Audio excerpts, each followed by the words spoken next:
Tapi ya bukan artinya pemerintah 100% benar juga gitu. Saya nggak belain pemerintah, saya bukan buzzer ya. Bersama dengan lembaga lainnya harusnya pemerintah juga berpikir konstruktif tentang biaya pengiriman yang ada di Indonesia. Karena biaya pengiriman di Indonesia itu masih jadi yang termahal di ASEAN. Saya ulangi, biaya pengiriman di Indonesia itu masih jadi yang termahal di ASEAN. Kenapa? Karena infrastrukturnya tidak memadai. Hal ini sebetulnya membantu sekali ya bagi teman-teman yang berada di luar Jakarta atau di luar Jawa. Ya ongkirnya itu mungkin bisa sama dengan harga barang ya. Jadi misalnya beli barang 50.000, ongkirnya bisa 30.000 gitu. Logikanya kan kalau setiap hari dikasih gratis ongkir, terus si penyedia jasa posnya gimana gitu ya? Bayar pakai apa dia untuk operasionalnya? Jangan sampai kesejahteraan kurir yang harus dikorbankan kan gitu. Jadi Shopee Express ini menarik karena dia bukan perusahaan logistik yang independen. Dia merupakan layanan ekspedisi atau logistik yang in-house. Hanya melayani pengiriman dari dalam platform Shopee saja, gak menerima dari luar. Tapi ya mau gimana gitu, mereka punya opportunity dan mungkin banyak orang yang butuh uang dan akhirnya dalam tanda kutip ya mohon maaf sebelumnya, eksploitasi seperti itu mungkin saja terjadi.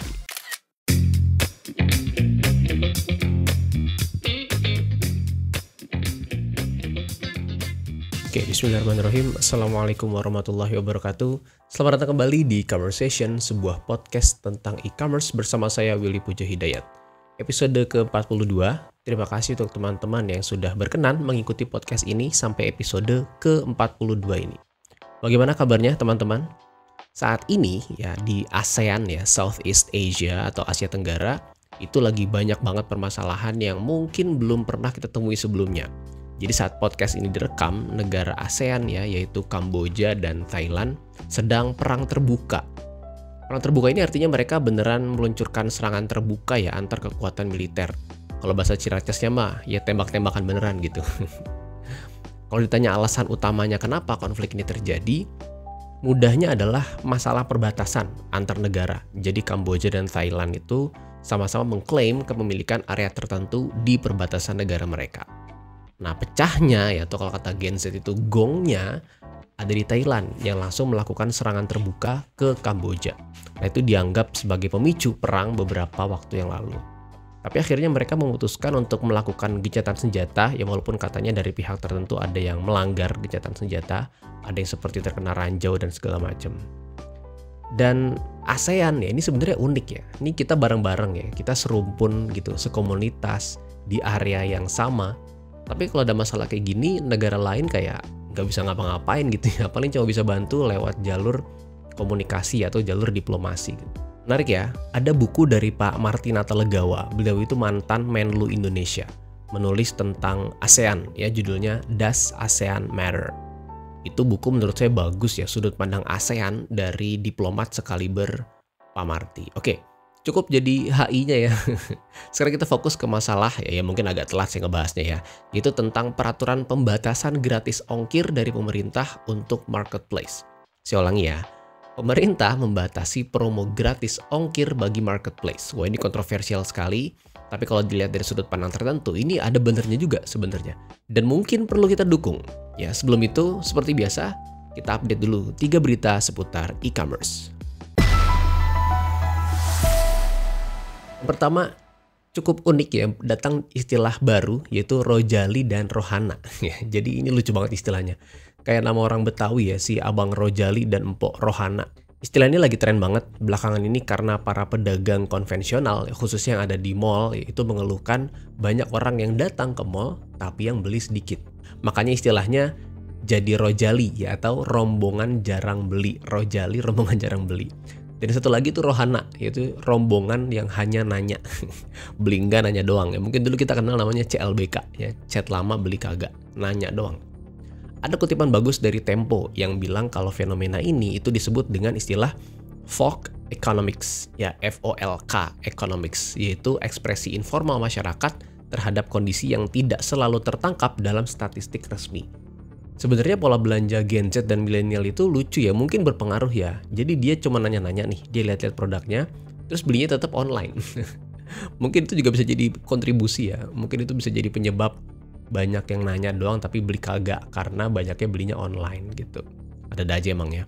Yang kedua, datang dari CEO e-Fishery yang ditangkap oleh Bareskrim atau Badan Riset Kriminal Mabes Polri. Ini Ini saya masih nggak tahu harus berekspresi seperti apa ya, saya masih kecewa banget. Kasus seperti ini bukan hal baru sebenarnya di dunia startup ya. Dari zaman dulu kita kenal yang namanya tuh Elizabeth Holmes. Namanya Elizabeth Holmes yang memalsukan dalam tanda kutip produk bisnisnya yaitu Theranos. Jadi singkatnya produk ini nggak jelas ya, tapi karena yang dijual adalah vision ya atau dalam tanda kutip mimpi, sehingga banyak orang yang akhirnya mau invest. Setelah beberapa lama investor sadar, kok produknya belum launch ya, atau setelah uji coba kok hasilnya jauh banget dari yang diharapkan. Dan baru terbuka tuh aroma-aroma ketidakjujuran dari Holmes ya, dari si Elizabeth Holmes. Akhirnya ya sama ya, Elizabeth Holmes dipenjara dengan tuduhan penipuan terhadap investor. Saya nggak tahu di Indonesia apakah udah ada dasar hukum yang mengatur hal ini atau belum, tapi saya rasa ya penting juga ya untuk menjaga kepercayaan investor gitu. Dan masalahnya emang masih ada investor yang percaya, kan gitu ya. Ya tau lah ya, emang ada-ada aja emang Akang Gibran ini, aduh. Lanjut ke berita ketiga, yaitu antara Shein atau Shein versus EU ya, Europe Union. Jadi belakangan ini toko online fashion terbesar di dunia, yaitu Shein ya, SHEIN, itu lagi-lagi kena tegur oleh Europe Union atau Uni Eropa. Melalui website resminya, Shein ditegur oleh Uni Eropa karena beberapa hal. Yang pertama itu fake discount. Ini saya baca dalam bahasa Inggris ya. Jadi fake discount, pretending to offer better deals by showing price reduction that are not based on the actual prior prices. Jadi kayaknya diskon tapi diskonnya bohong-bohongan gitu, nggak sesuai dengan angka yang sebenarnya. Yang kedua yaitu pressure selling, yaitu putting consumers under pressure to complete purchases using tactics like false purchase deadlines. Jadi seperti dibikin scarcity gitu, ayo buruan promonya akan segera berakhir gitu. Itu menurut mereka pressure selling, itu tidak boleh. Dan yang ketiga yaitu missing, incorrect, and misleading information. Jadi displaying incomplete and incorrect information about consumers' legal rights to return goods and receive refunds, and failing to process returns and refunds in accordance with consumers' relevant rights. Jadi informasi mengenai refund ya, mengenai return goods ya, atau retur itu nggak komprehensif gitu, bahkan misleading. Jadi seperti dalam tanda kutip seperti ditipu gitu ya. Yang keempat yaitu deceptive product labels, using product labels that suggest that the product offers something special when in fact the relevant feature is required by law. Jadi mengada-ada labelnya gitu ya, bahasanya kurang lebih seperti itulah. Yang kelima yaitu misleading sustainability claims, yaitu providing false or deceptive information about sustainability benefits of its product. Ini kita paham lah ya istilahnya. Yang terakhir yaitu hidden contact details, jadi nggak ada customer centernya tuh nggak lengkap gitu loh. Jadi betul-betul diarahkan sulit gitu, dipersulit untuk customer Shein itu melakukan retur dan segala macam untuk melakukan komplain. Ya, jadi 6 poin itulah yang menyebabkan Shein ditegur oleh Uni Eropa. Dan katanya kalau Shein ini tidak bisa memenuhi atau memperbaiki hal-hal tersebut, mereka akan didenda oleh Uni Eropa atas alasan-alasan tadi di atas. Kadang iri ya ngelihat Uni Eropa gitu, peduli banget gitu sama konsumen. Tidak mau masyarakatnya dalam tanda kutip diakali oleh bisnis tertentu. Nggak kayak di Wakanda ya, rakyatnya yang dibisnisin. Oke, itu tadi 3 berita seputar e-commerce. Sekarang kita kembali ke topik utama podcast ini. Oke, jadi beberapa waktu lalu, pemerintah melalui Kementerian Komunikasi dan Digital atau Komdigi itu mengeluarkan peraturan yang membatasi promo gratis ongkir. Jadi pemerintah melarang platform online marketplace memberikan promo gratis ongkir lebih dari 3 kali dalam sebulan. Coba kita breakdown ya. Jadi yang pertama tentang promo gratis ongkir. Jadi platform online marketplace ya seperti Shopee, Tokopedia, Lazada, dan sebagainya itu kan sering mengadakan promo dalam rangka untuk meningkatkan transaksi di platform gitu ya. Nah, salah satu promo yang menarik adalah promo gratis ongkir atau promo gratis biaya pengiriman ke seluruh Indonesia. Promo ini biasanya terjadi di tanggal cantik. Ya, kalau Shopee itu di tanggal yang sama dengan tanggal bulan, misalkan tanggal 7 Juli atau 6 Juni, 8 Agustus ya. Jadi 77, 66, 88 gitu ya. Kalau Tokopedia sebenarnya belakangan ini udah jarang sih ya Tokopedia ngadain promo gratis ongkir ya. Maksimal kayaknya dia tuh subsidi ongkir aja sama diskon biaya admin ya. Nah, kalau Shopee yang cukup intensif mengadakan promo gratis ongkir, yang kadang mungkin tidak hanya ada di tanggal cantik. Misalnya ada juga minimal transaksi tertentu ya, atau metode pembayaran dengan menggunakan ShopeePay dan sebagainya. Kurang lebih seperti itulah. Jadi mungkin kalau di total ada lebih dari sekali ya di luar tanggal cantik bagi platform, mungkin dalam hal ini Shopee ya, dalam melakukan promo gratis ongkir. Hal ini sebetulnya membantu sekali ya bagi teman-teman yang berada di luar Jakarta atau di luar Jawa. Ya ongkirnya itu mungkin bisa sama dengan harga barang ya. Jadi misalnya beli barang 50.000, ongkirnya bisa 30.000 gitu. Nah kalau subsidi itu lumayan banget kan, bisa kepotong 10.000, 15.000, apalagi kalau gratis. Nah ini yang sebenarnya disesalkan ya dalam tanda kutip oleh para customer di online marketplace terhadap keputusan dari pemerintah dalam melakukan pembatasan gratis ongkir. Sebetulnya apa sih isi putusannya? Jadi ada putusan dari pemerintah mengenai pembatasan promo gratis ongkir atau subsidi ongkir. Ini saya coba bacain ya. Ini kalau saya baca secara menyeluruh terkait peraturannya, ada di pasal 45 Peraturan Menteri Komunikasi dan Digital nomor 8 tahun 2025 tentang layanan pos komersial. Diksinya kurang lebih seperti ini. 1. Ya, penyelenggara pos dapat menerapkan potongan harga terhadap besaran tarif layanan pos komersial sebagaimana dimaksud dalam pasal 41 ayat 1 sebagai bagian dalam strategi usaha. Yang kedua, potongan harga sebagaimana dimaksud pada ayat 1 dapat diterapkan sepanjang tahun apabila besaran tarif pos komersial setelah potongan harga masih di atas atau sama dengan biaya pokok layanan. Yang ketiga, potongan harga yang mengakibatkan besaran tarif pos di bawah biaya pokok layanan hanya dapat diterapkan dalam kurun waktu tertentu. Kurun waktu tertentu sebagaimana dimaksud pada ayat 3 dilaksanakan paling lama 3 hari dalam 1 bulan. Direktur Jenderal dapat melakukan evaluasi terhadap pelaksanaan potongan harga sebagaimana dimaksud pada ayat 1. Ini kalau saya coba interpretasi ya menjadi bahasa manusia ya, ini bahasa hukum memang kadang mesti begini sih, mesti dibaca beberapa kali gitu baru kita paham ya. Ini bukan masalah diskon ongkir. Kalau diskon ongkir itu kalau saya baca tadi di atas itu sebetulnya tidak masalah, dengan catatan tidak di bawah biaya layanan. Nah ini yang perlu di-highlight, tidak di bawah biaya layanan. Nah yang kena kayak gini nih, di sini tuh secara hukum itu adalah yang gratis ongkir, bukan yang diskon ongkir. Ya karena asumsinya kalau gratis ongkir mungkin sudah pasti ada di bawah biaya layanan gitu ya. Mudahnya gini lah menjelasinnya, ini contoh paling bodoh gitu ya. Contoh paling bodoh supaya bisa mudah dipahami. Itu misalkan pengiriman ke kota A, itu butuh biaya operasional per kilonya itu 5.000. Ini contoh paling sederhana ya. Untuk pengiriman ke kota A butuh biaya operasional tuh sekilonya tuh 5.000. Terus platform kasih harga itu di 8.000 misalnya. Berarti kan masih ada margin 3.000 gitu ya. Nah misalnya platform kasih diskon 1.000. Berarti jadinya 7.000. Nah ini masih bisa. Karena masih ada 2.000 di atas biaya operasional. Ini setiap hari juga boleh ya. Promo ini tidak dibatasi.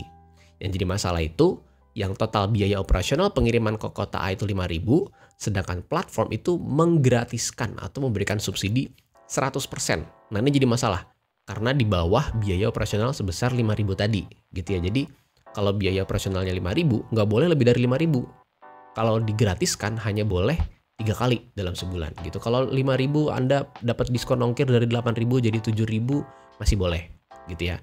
Itu kalau dibaca pelan-pelan sebetulnya masuk akal ya. Logikanya kan kalau setiap hari dikasih gratis ongkir, terus si penyedia jasa posnya gimana gitu ya? Bayar pakai apa dia untuk operasionalnya? Jangan sampai kesejahteraan kurir yang harus dikorbankan, kan gitu. Demi bisa rame orderan, ya nggak apa-apa lah kurir pakai 1 orang aja lah. Tapi satu areanya sekecamatan gitu kan nggak bener ya kan, kesian abang kurirnya ya, bisa tipes dia. Sebenarnya menarik ya. Nah pertanyaannya kan, kenapa sih pemerintah melalui Komdigi ini harus menerbitkan peraturan ini? Kalau yang awam mungkin akan berpikir, kayaknya kurang kerjaan amat ini Komdigi ngurusin gratis ongkir gitu ya. Udahlah urusin aja tuh cakupan internet di daerah ya, di pelosok yang masih banyak belum kena internet kan gitu. Kalau kita bongkar narasi yang ada di internet itu cukup positif sebetulnya. Saya coba kutip ya dari Pak Edwin Hidayat Abdullah ya, Dirjen Ekosistem Digital dari Komdigi. Beberapa poin yang disampaikan itu sebetulnya menarik. Yang pertama yaitu ingin menciptakan ekosistem layanan pos yang sehat, berkelanjutan, dan adil. Itu poin 1. Poin 2, kesejahteraan kurir. Poin 3, perusahaan logistik yang tumbuh. Oke, 3 poin. Kita bahas satu-satu. Yang pertama, ingin menciptakan ekosistem layanan pos yang sehat, berkelanjutan, dan adil. Oke, saya ada data dengan bantuan ChatGPT tentunya. Jadi beberapa sumber yang sepertinya, ini saya udah suruh ChatGPT sih untuk sekredibel mungkin ya, tentang market share perusahaan logistik di Indonesia. Teman-teman bisa akses data ini di transkrip podcast ini, yang nanti akan saya berikan linknya. Jadi kalau ada 7 perusahaan logistik di Indonesia, nomor satu itu JNT Express. Ya, dia estimasi pangsa pasar nasionalnya itu di 30-33%. Atau 3-4 juta paket dalam sehari. Yang kedua ada JNE Express. Ya, 31% market share-nya. 1,5-2 juta paket per hari. Yang ketiga ada Shopee Express. Nah, ini bukan layanan logistik, tapi dia in-house delivery dari Shopee. Hanya dari Shopee. Itu sekitar 15-20% estimasi nasional. 2,5-3,5 juta paket per hari. Disusul oleh Si Cepat, Antar Aja, Ninja Express, dan terakhir Pos Indonesia yang hanya memegang itu 7-8% ya market share atau sekitar 400-600 ribu paket sehari. Jadi poinnya gini, ini rangkumannya gini deh. JNT itu masih jadi juara dan estimasi cakupan pasar sampai 30%. Kemudian disusul oleh JNE, ya di estimasi cakupan market share yang sama itu di sekitaran 30%. Nah, posisi ketiga ini ada Shopee Express dengan estimasi cakupan market share di 20%. Ini cukup sampai sini aja dulu ya. Jadi Shopee Express ini menarik karena dia bukan perusahaan logistik yang independen. Dia merupakan layanan ekspedisi atau logistik yang in-house. Hanya melayani pengiriman dari dalam platform Shopee saja, gak menerima dari luar. Kalau yang lain kan emang ada counternya ya, atau cabang yang kita bisa kirim barang apa aja tanpa harus beli di platform tertentu. Kalau SPX ini nggak bisa. Nah, ini menarik. Dan mungkin ini dianggap oleh Komdigi sebagai dalam tanda kutip keadilan karena sifatnya yang seperti satu rantai gitu ya, sehingga kesempatannya tidak terbuka atau terdistribusi secara merata ke perusahaan logistik lain. Apalagi misalnya promo gratis ongkir hanya untuk pengiriman menggunakan in-house delivery. Nah, ini yang mungkin disorot oleh pemerintah. Kemudian yang kedua terkait kesejahteraan kurir. Oke, poin 2 ya. Jadi saya pernah membahas fee kurir di episode ke-8 yaitu tahun 2021, mungkin udah nggak relevan ya. Jadi waktu itu Shopee baru pertama kali membuat in-house delivery untuk melayani pengiriman dari platform mereka. Itu saat itu ya, kalau nggak salah fee per pengiriman itu sekitar Rp2.000 per paket. Atau bahkan kurang dari itu. Dan statusnya itu bukan pekerja melainkan mitra. Jadi dalam tanda kutip cukup menyakitkan ya waktu saya membaca tentang hal itu di internet. Tapi ya mau gimana gitu loh, mereka punya opportunity dan mungkin banyak orang yang butuh uang dan akhirnya dalam tanda kutip ya mohon maaf sebelumnya, eksploitasi seperti itu mungkin saja terjadi. Belum lagi kalau harus COD ya, cash on delivery atau cash or duel. Berhadapan dengan customer yang unik-unik kelakuannya kan. Nah, bayangkan kalau item yang dibeli nilainya rendah. Kemudian banyak sekali sampai oleng motornya itu abang kurir ya. Kemudian secara administratif di platform itu gratis. Kita pasti berasumsi si pemilik layanan jasa ini pasti memberikan subsidi. Ya dalam beberapa promo memang platform bahkan penjual yang mensubsidi ongkir. Namun kalau terlalu sering, pemerintah mungkin akan khawatir akan dalam tanda kutip melukai ekosistem ini. Dan akhirnya apa? Karena perusahaan nggak mungkin mau rugi, akhirnya ya si kurir lah yang mungkin dijadikan korban dari kebijakan yang mungkin kurang menyenangkan ini. Harapannya mungkin dengan keberadaan peraturan ini, perputaran uang dan iklim bisnis bisa menjadi lebih sehat, lebih mature gitu, lebih dewasa. Sehingga semuanya lebih diuntungkan. Harapannya sih seperti itu. Oke, kemudian kita lanjut ke alasan ketiga. Komdigi bilang yaitu untuk pertumbuhan perusahaan logistik. Ini terkait hal ini emang kita bisa berdebat panjang lebar ya. Karena sepertinya bukan domain dalam tanda kutip dari pemerintah untuk menggunakan sudut pandang pertumbuhan perusahaan logistik.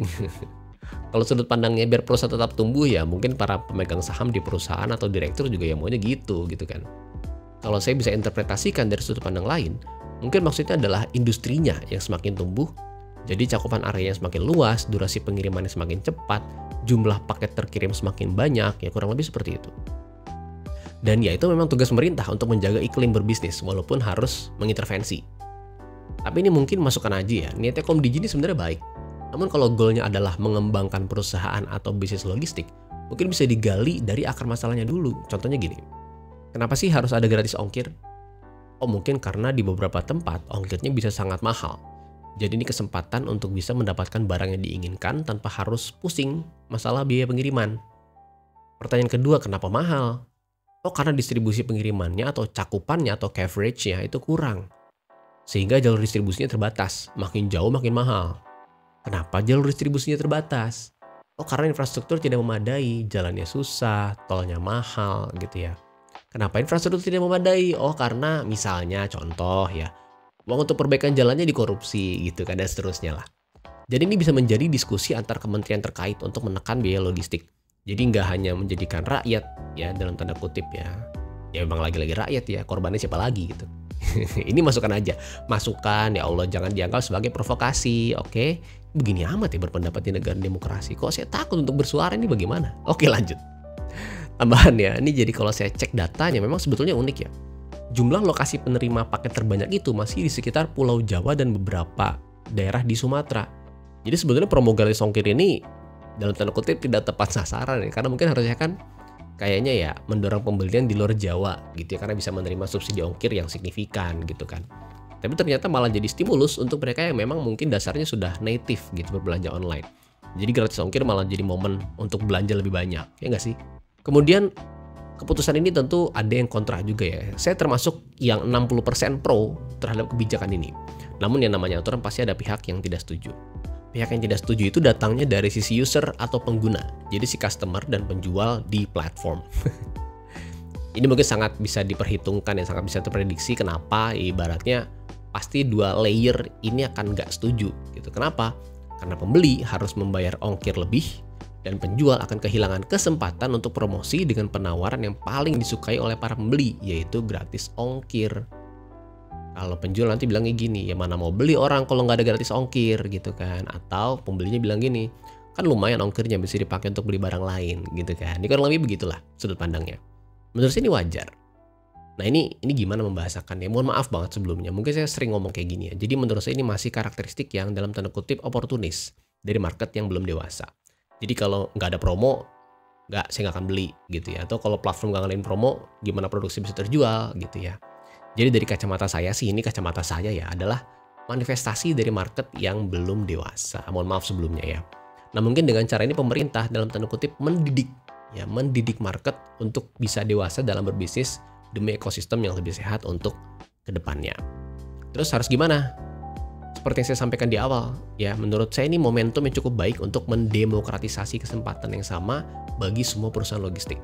Karena yang tidak sebagai in-house delivery ini pasti akan keteteran ya ngejar perusahaan logistik yang memang in-house atau terhubung dengan platform belanja online. Seperti misalnya Shopee dengan Shopee Express. Kalau dari sudut pandang penjual mungkin akan mengalami penurunan pendapatan karena mungkin ada pembatasan promo. Tapi ini seperti filter. Sehingga pembeli yang datang itu memang yang beneran mau beli gitu ya. Karena dasarnya pertimbangannya adalah biaya ongkir yang tidak lagi ada subsidi. Emang ada pembeli yang nggak niat beli, Will? Ya ada aja gitu ya. Apalagi sejak ada fitur bisa retur tanpa alasan yang jelas, itu lebih parah banget sih. Bahkan niatnya bukan hanya niat nggak beli, tapi niat jahat gitu ya untuk menukar barang yang sudah dia beli dengan barang yang bekas gitu. Kemudian mungkin ya nilai transaksi per customer atau average order value mungkin akan meningkat. Kenapa? Karena customer akan merasa sayang gitu membeli barang yang murah dengan ongkir yang sama.